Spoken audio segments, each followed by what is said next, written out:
not break the stillness of this moment, for this is a time of mystery, a time when imagination is free and moves forward swiftly, silently. This is the haunting hour.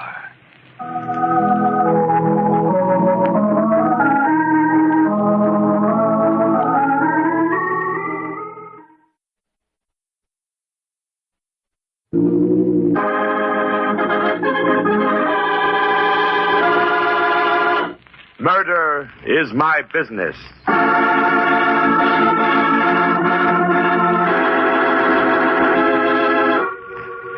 Tomorrow is a word full of mystery, for not even the wisest seer can tell you what tomorrow brings. And today you stand on its threshold, waiting for what? Ah, yes, you say, but nothing will happen to me. And I say in reply that as surely as you doubt, one of your tomorrows, and maybe more, will be filled with adventure beyond your maddest dream, and I have proof. Listen. This is the story of one tomorrow, of what happened to a girl named Maggie Stewart. And like all stories of sudden, unexpected adventure, hers has a prologue.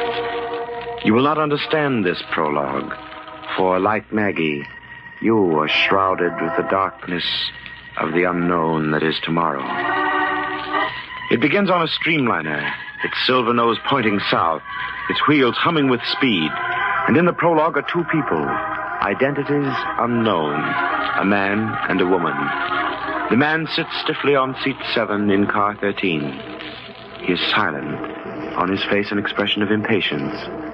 At last he gets up, walks quickly to the end of the coach, turns down the narrow corridor, and stops at the curtained doorway of the ladies' lounge. And then he says, Maggie, don't be a fool. Come to your seat. I won't, Carl. I won't. We've got to get off this train at the next stop. I tell you, I can't go on. That imagination of yours is driving me crazy. For heaven's sake, stop thinking about it. Come to your seat. I won't.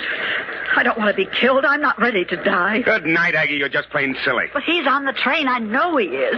You've got to believe me, Carl. Well, I don't. You've seen him dozens of times before. Or thought you did. He got on this train when we did in New York. You're scaring yourself into a fit. Now stop it. Somebody's going to notice. I don't care. I'm getting off this train, do you hear? I'm not going to stay here and be murdered. All right. The next station. Anything to stop all this foolishness. We can take another train. We can watch and see if he gets off, too. And if he does, What is the next station? Little town. Roslyn, I think. Then it's settled. Are you coming to your seat? No. Well, I'm going to take a nap. You'd better wake me when we get there. I paid for that bloomin' seat, and I'm going to sit in it. Two people on a train, and their companion is death. But what has all this to do with Maggie Stewart? Give patience to your ear. Listen. The streamliner comes to a stop. The station is marked Roslyn. It is strangely empty. A girl comes running up the platform stairs, a small suitcase in one hand, a white silk scarf in the other, and a large black purse under her arm. She looks hastily down the line of coaches. A single porter is leaning out from the steps of a car just ahead. No one is getting off the streamliner. The girl catches her breath. This way, miss. All aboard. Train to Greenville? Sure is, miss. Oh, I made it. She climbs the steps of car 13. The porter reaches for her suitcase, but she darts it onto the platform, peers through the door window. The coast is clear. So far, so good. She pushes hard on the stubborn door, makes a few cautious steps in the narrow corridor, and quickly goes through a curtained doorway into the washroom. She has escaped the porter, but still she is not alone. A woman stands against the wall, her face strained with fright. Was that town, Roslyn? Yes, it was. Oh, I'm out of breath. I nearly didn't make it. What's the next stop? I think Pell City, but maybe this train doesn't stop there. I'm not sure. Oh, me, I ran all the way. You came in so suddenly, you frightened me. Oh, did I? I'm sorry.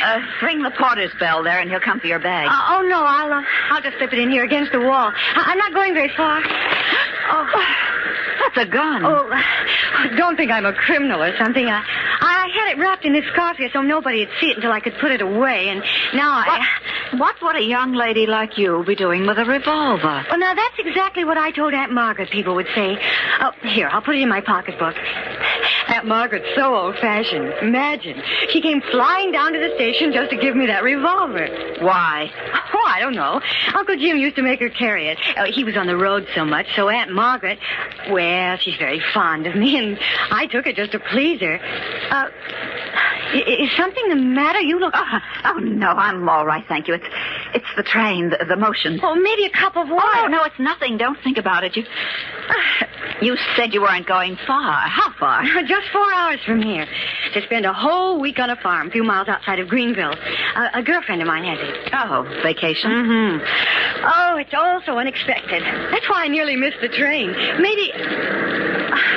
Why don't you sit down here? Maybe you'll feel better sitting down. Oh, I'm quite all right now. I'd rather stand. Oh. Well, I work in the Roslyn Library.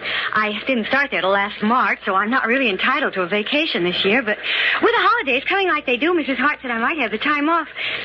Is this a vacation for you, too? You might call it that. Guess you're used to riding trains. Oh, has the conductor been by to take the tickets? I don't know. I can't really remember. Oh, I really am in a fix. At the last minute, I couldn't get a reservation. Only a ticket for the coach train tonight. You mean you don't have a seat? Mm-mm. Wait, listen. What is it? Well, there's a man on this train that I've been avoiding. Would you look out in the corridor for me? I think I heard him. Just see if there's a man out there. All right. Is he somebody you know? Not a soul there. Well, to tell you the truth, he frightens me a little. But it's nothing. So you don't have a reservation? Oh, do you think they'll put me off? Oh, Aunt Margaret said they were sure to, but I do have a ticket. I don't know. I hear they're very strict. Well, I thought because I'm not going very far that I could just stay in here. Well, there's no need for you to do that. Take my seat for a little while. Oh, no, I couldn't do that. Oh, I insist. I'd be happy for you to have it. In a way, you'd be doing me a favor, and I really can't sit there, the motion of the car. I'd be much better off in here lying down. Oh, but I don't think it's right for me to deprive you. But you're not depriving me. And this trip means more to you anyway. I would hate to be kicked off. Then you run along. Number 7 on the right. There's a middle-aged man on the opposite seat. He's probably sound asleep snoring. Well, you're sure now that I'm not... Well, I suppose I could wait till we're nearly to Greenville and then give the conductor my ticket and explain Of course. And then if it puts you off, it'll be all right. You'll be where you're going. You run along now. Well, I will then. Thank you so much. Oh, I suppose my suitcase will be all right here. I'll watch it for you. Oh, here, don't forget your purse. And Aunt Margaret's ominous revolver. Thank you so much. Goodbye for now. I'll see you later on. And I do hope you're better. Number 7? That's right, where the man is asleep.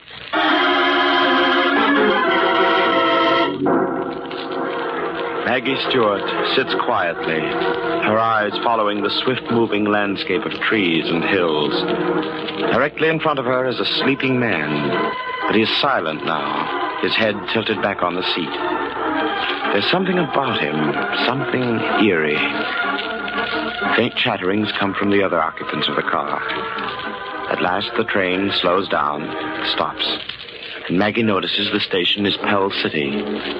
Still, the man opposite her does not move. The train starts again. The cars groan and jerk. And then, like a picture in slow motion, the man slides from the seat into a limp mass of death at her feet. Fred, what's happened? He's dead. Somebody help me, please. Oh, look. Somebody. Why, look, the seat's covered with blood. Don't touch him. What's the matter here? Now, don't crowd the aisle. Some of you get back to your seats. I thought he was sleeping. He was dead all the time. Yeah, now, don't get hysterical, young lady. Everybody be quiet. Quiet, please. Now, Maybe I can find out what this is all about. No use looking for his pulse, conductor. Man stone dead. Oh, please help me out of here. Here, step up for the seat. Stand back, please. Let the young lady out. You're right. He is dead. Shot. Who are you? Name's Wayne O'Hara, Detective Sergeant, New York City. Murder's my business. Murder? Good night. Yeah, quiet. Let's have quiet here, please. Well, this is a case for the police. Young lady, do you know anything about this? Oh, no, sir. I thought he was asleep. She said he wasn't. And then when the train jerked like that... Who said he was asleep? Oh, the woman in the lounge. So this is her seat. I was only sitting in it. Well, where's your seat? I don't have one. I got on at Roslyn. No reservation, huh? Do you know this man? No. I never saw him before. Never. You got a ticket? Yes, sir. Right here in my purse. You see, I'm only going to Greenville, conductor, and I thought... Yeah. What's the matter? This purse. It isn't mine. It belongs to that woman in the lounge. I must have picked it up by mistake. Mighty funny. Well, she's there in the lounge. She wasn't feeling well. My suitcase is there, too. Well, we'll soon find out. Detective... Sergeant O'Hara. You take charge. I'll be right back. Stand back, please. Let me by. Stand back. What's your name? Maggie Stewart. I don't know anything about this, honestly. Let's see that first. Here. Must be a card. Some kind of identification. Yes, here's a wallet. Mrs. Leonard Carl Tatum, New York City. Is that the woman's name? I don't know. I didn't ask her name. Let's see. Bag up there on the rack. Initials LCT. Well, might be hers. Oh, please. I can't stand here looking at him. Well, then sit down, Miss Stewart. Over here. Oh, please, lady, don't block the aisle. Oh, that poor girl. She's white as a sheet. I have some smelling salts in my bag up there. Oh, no, I'll be all right. Thank you. There's nobody in the ladies' lounge. Nobody at all. Oh, but she must be. Would you know her if you saw her again? Oh, yes, of course I would. No suitcase in the lounge either. Nothing. Then where is it? I left it there, right there. Oh, you just didn't see it. Well, here's the dead man's wallet, conductor. It was Leonard Carl Tatum, also of New York. His purse belongs to his wife. Well, then she's the woman I talked with, don't you see? You've got to find her. She's on this train somewhere. There now, young lady. Take it easy. Oh, look. Look, they're under the seat, the one I was sitting in. Well. Don't touch it, conductor. It might be fingerprints. Here, let me. I'll use this handkerchief. The murder weapon. A six-shooter. Equipped with a silencer. Well, don't look at me like that. I don't know how it got there. I never saw it before. Oh, please search the train. Yes, I suggest you do, conductor, before the next stop. Oh, she killed him. I know she did. That's why she said he was sleeping. She wants you to think I did. No. That's for the police to decide. But it's so true. It's so clear now. There's no use searching for her. Why do you say that? Because now I understand what happened. She switched pocketbooks with me. She insisted I take her seat. And then when the train stopped at Pell City, she took my suitcase and got off. She planned it all so I'd be accused of murder.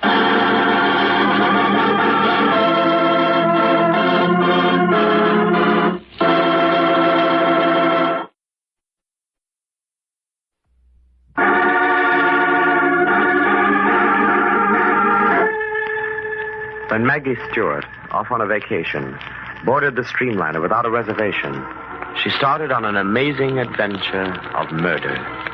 In the ladies' lounge, Maggie met an older woman who offered her reservation. And sitting there, Maggie was horrified when the man on the seat opposite, whom she had thought asleep, fell in a heap on the floor, dead. When the conductor arrived, and with him a man who identified himself as Sergeant Wayne O'Hara of the New York Police, Maggie discovered she was carrying the pocketbook belonging to the woman, a Mrs. Tatum, who had disappeared from the lounge, taking Maggie's suitcase with her. Then she realized it was planned. Planned so that she, Maggie Stewart, would be accused of murder. It is a few minutes later, when the conductor, Sergeant O'Hara, and Maggie have gone the length of the train in search of the mysterious Mrs. Tatum, wife of the dead man. Well, that does it. If she's not here in the club car, she's certainly not on this train. I knew it was no use, conductor. I tell you, she got off at Pell City. I know she did. I think Miss Stewart's right, conductor. Well, then I'll have to turn everything over to the police in Greenville as soon as we get there. 45 minutes from now. And they'll arrest me. What'll I do? Now, might be the whole thing will clear itself up. Sergeant O'Hara, since you're a representative of the law, you mind taking over the custody of this young lady till we get to Greenville? Glad to, conductor. And that lethal weapon, you better hold on to that, too. All right, conductor. I guess I better go then and get my passenger settled down. Mr. O'Hara, what am I going to do? Now, just sit down in this chair. Relax. And don't worry. But what'll they do to me? Oh, it's my scarf. It's caught on something you're typing, I think. Oh. Well, that's a novel way of handcuffing a young lady, isn't it? There. Now you're free again. And just sit down. Take it easy. But I don't... I mean... What's the matter? Mr. O'Hara. That is your name, isn't it? Detective Sergeant Wayne O'Hara, New York. You don't think I killed the man, do you? Frankly, no. We could only find her. It's awful when your hands are tied like this, when you can't... Oh, but you can, Miss Stewart. Can what? You can at least look for her yourself. Oh, but we have. We look... No. I mean back in Pell City where she got off. Oh. Why not? Find her. Prove your innocence. You wait till the Greenville police get going, it might be too late. I haven't got cuffs on you. You'd go back with me? Back to Pell City? You say the word. Yes, but how'd we get off the train? Oh, that wouldn't be hard. Look out the window. We're in the mountains. On the upgrades, we'll slow down. Oh. But it's only a suggestion. Always been a man of action myself. Murder's my business, and I like to see these things through. And now I'm afraid murder is my business. All right, Sergeant O'Hara, let's go.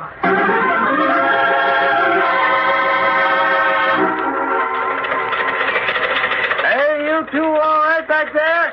If them tools get in your way... No, it's all right. We're very thankful for this lift. How long will it take to Pell City? Oh, now, about half hour, I reckon. Just you two relax. Enjoy the scenery. Mighty pretty country around hereabouts.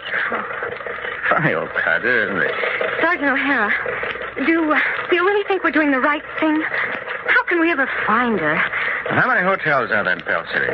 I don't know. Must be a dozen, maybe 20. Why? Well, she's in one of them. Bound to be. Woman who just killed a man. She's nervous. What she wants to do is go somewhere and be alone. Think. Pull herself together. Well, maybe that's so, but who will you ask for? She's certainly not going to be registered as Mrs. Tatum. No, you're quite right. But it's really very simple. Simple? What do you mean? She walked off with your pocketbook, didn't she? Well, we'll ask for Maggie Stewart.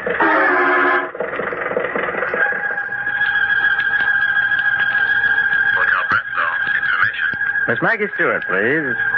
Stewart. Stewart. Maggie Stewart. Hello? Let me speak to Miss Stewart, please. Stewart? We have several Stewarts. Her first name is Maggie. Maybe she's registered as Margaret. No Margaret Stewart, but we do have a Miss Maggie Stewart, room 520. I'll ring her. Oh, no. No, don't ring her. I'll drop by to see her. Thank you. You're welcome, madam. Oh, dear, what'll I do now? Oh, Maggie Stewart, have you lost your nerve?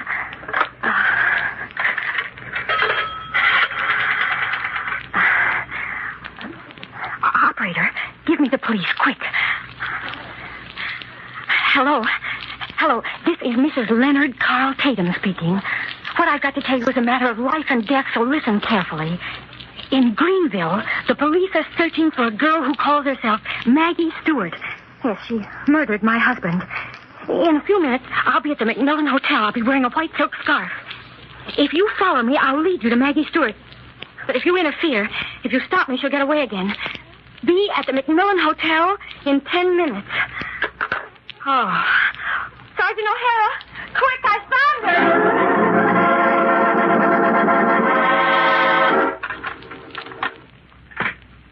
After all, mister, I'm just a bellboy around here. I ain't supposed to let anybody in these rooms. Sergeant O'Hara, look. My suitcase on the bed. And it is the woman from the train. Yes, but where is she? Gone. Oh. Went out about 2 hours ago. You know where? I might, if I was encouraged to remember. Yeah. Here's $5. Remember?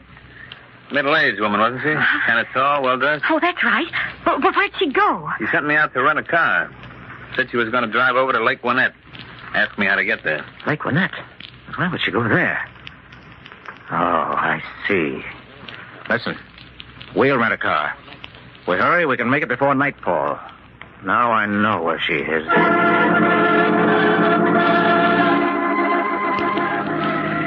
But I don't understand, Sergeant O'Hara. Please tell me what this is all about. Only a matter of deduction, Miss Stewart. I happen to know this lake. There's only one house on it. So Mrs. Tatum must be there. But how could you know? I'm frightened. Well, you're stopping. Mm-hmm. We'll walk up. We'll surprise her. Well, then let me stay here in the car. I'll wait for you. No. We've gone this far together. You've got to come. Sergeant O'Hara, wait. What is it, Miss Stewart? I know you're not a detective. Of course. I thought you did. Ever since we started for this place. Tell me, how'd you find out? When did I give myself away? In the train. My scarf caught on your tie-pin. It's initialed. The letters don't stand for Wayne O'Hara. Ah, you're clever. I'm a fool. Forgot to take it off. All right, come on. We're wasting time. There's going to be another murder. Oh, please let me go. There's no one here. The house is dark. There's a car in the drive, under the trees. Come along. Here's the side door. You have a key to this place. Who are you? Who? In a moment, we'll be inside. Keep quiet. Don't talk. Stand behind me. Still got this gun in my pocket. Gun for the train. Come on. Follow me. Stand where you are if you move out. Oh. I can see you both in the open doorway. Close it. Go on, close it. Now then, I knew you'd follow me, Mr. Donald Graves Lambert. In Pell City, I said he's determined to find me, and why not let him? What better place to have this whole thing over with than at his own country house? You do know all about me, don't you, Mrs. Tatum? This is your house? Didn't you suspect that, Miss Stewart? Why'd you bring that girl? You're a coward. But I didn't fool you, did I, Mr. Lambert? No. Miss Stewart, this woman knew I was out to kill her. She suspected I was on a train. That's why she hid in the lounge. But how did you know your husband was dead, Mrs. Tatum? I saw him. Round the corner of the corridor when I mustered up enough nerve to step outside the lounge for a moment. And there was something about him. Oh, please let me go. You'll never leave this house alive, Miss Stewart. In a moment, I'll turn on the lights for Mr. Lambert's benefit. It would be a shame for him to die without seeing the woman who killed him. She's right, Miss Stewart. I knew her husband, but I haven't the faintest notion what Mrs. Tatum looks like. She counted on that when she gave you her seat. She thought I'd kill you. And then from the pocketbook, you'd be identified as Mrs. Tatum. Oh, please, I beg of you. I know nothing of all this. I'll never say a word if you'll only... Miss Stewart, you're forgetting. You're wanted for murder. She kills me, she'll kill you to cover up. Because killing you, Mr. Lambert, is the only way to avenge my husband's brutal death. Brutal? For him, no death could be brutal enough. You and he, Mrs. Tatum, killed my wife. As surely as you're standing there, you murdered her. You're crazy. You drained her of one fortune with your lecherous, blackmailing schemes. And when her money was gone, when you threatened to expose her little misunderstanding to me, she took the shortest road she knew. How much she loved me. This woman you killed. And before she died, she told me about you and your husband. And it's taken me a year to find you. 12 months of searching for this night. You know more than I thought you knew, Mr. Lambert. Now look at me. Take one good last look. And Margaret's revolver. Yes, it was in your purse. Remember, Miss Stewart? Yes, and I remember something else. Mr. Lambert. Mr. Lambert. Keep your hands up. Don't move. Aunt Margaret's revolver, and all its life, it never had a bullet in it. That's not true. That's not true. Yes, Mrs. Tatum, it is true. But this gun now. This gun that killed your husband. This gun has only one bullet missing. You better put up your hands. Oh, Mr. Lambert, don't. It's no use. I didn't tell you, but I called the police. Okay. Pick him up. We heard everything you said. It's better than any confession I ever came across. All right, keep him up there, Mrs. Tatum. Well, Miss Stewart, cleverer than I thought. Double-crossed me, huh? I thought you were trying to help, but you weren't. You were only using me to kill Mrs. Tatum. Officer, this man is a murderer. Yes, officers, you're quite right. You've got to score her even with her, too. I gotta warn you. Anything you say... Yes, we know. But listen, this young lady here was wrongly accused. She had nothing to do with any of it. We heard all that from outside. All right, come on. We're going to take you two in. Then I can go, officer? Sure, after a few questions. We got you to thank for everything. Well, what else could I do? I was accused of murder, so murder was my business.